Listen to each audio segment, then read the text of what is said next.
শুরুতেই জাতীয় নির্বাচন কমিশনারের ধমক খেল তৃণমূল।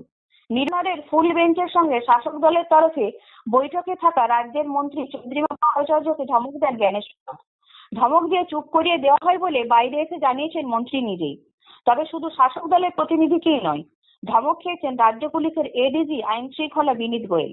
নির্বাচন কমিশনের ফুল বেঞ্চের বৈঠক থেকে আর কি কি উঠে এলো তা দেখে নিন এই প্রতিবেদনে।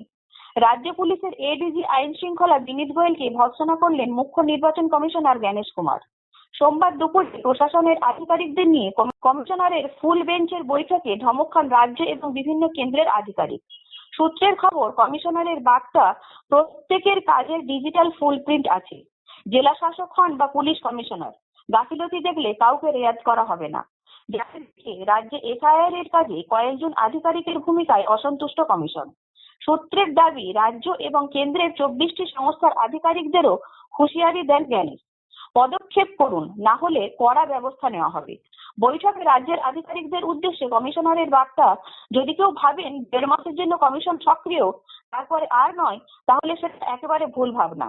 কমিশন বলেছে, ইচ্ছাকৃত গরমিল বা গাফিলতি প্রমাণ হলে এমন জায়গায় দাঁড় করিয়ে দেওয়া হবে যেখান থেকে ফেরার কোনো সুযোগ থাকবে না।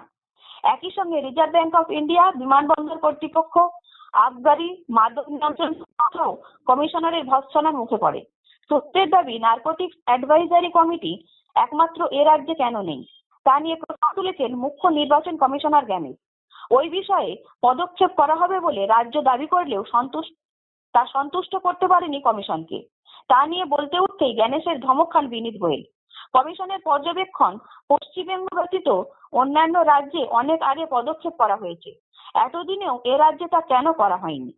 এরপর আবগারি দপ্তরকে কমিশন নির্দেশ দিয়েছে, মদের উৎপাদন যাতে স্বাভাবিকের থেকে বেশি না হয় তা নিশ্চিত করতে হবে।